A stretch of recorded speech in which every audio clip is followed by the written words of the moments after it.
उठो राम। हाँ हाँ, आप कौन हो? मैं मोहनदास करमचंद गांधी हूँ।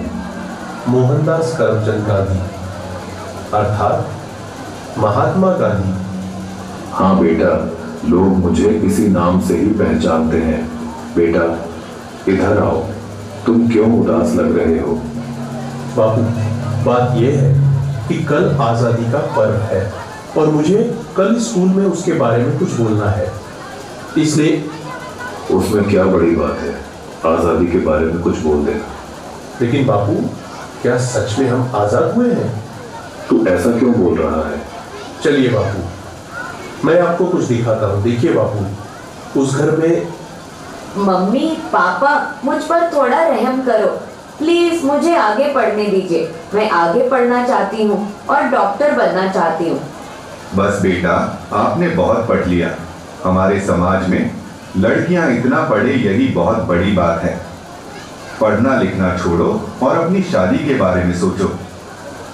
क्या मुझे पढ़ने लिखने की और मेरे सपने पूरे करने की भी आजादी नहीं मिलेगी? आइए बापू, उस घर में भी देखते हैं। मेहरबानी करके आप यह व्यसन छोड़ दो और घर में भी ध्यान दिया करो। अब हमारे घर में खाने के लिए अनाज का दाना भी नहीं है। वह सब कुछ मुझे नहीं पता, बस मुझे पैसे दो। मेरा शरीर कांप रहा है और दिमाग काम नहीं कर रहा है। अब जल्दी पैसे दो, मुझे देर हो रही है। नहीं, ये पैसे मैं नहीं दूंगी। ये तो बच्चों की किताबें लेने के लिए रखे हैं। चुपचाप मुझे पैसे दो और यहाँ से हटो, मुझे जाने दो। हे ईश्वर, मेरे पति की इस व्यसन की आदत से मुझे कब आजादी मिलेगी?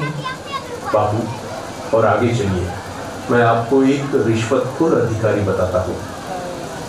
साहब, कई दिनों से मैं आपकी ऑफिस के चक्कर लगा रहा हूँ, अब तो मेहरबानी करके मेरा काम कर दीजिए। अरे भाई, कितनी बार बोलूं तुझे, तेरा काम बहुत कठिन है और बड़े साहब मना कर रहे हैं। तुझे जो समझाया है ऐसे करो ना भाई।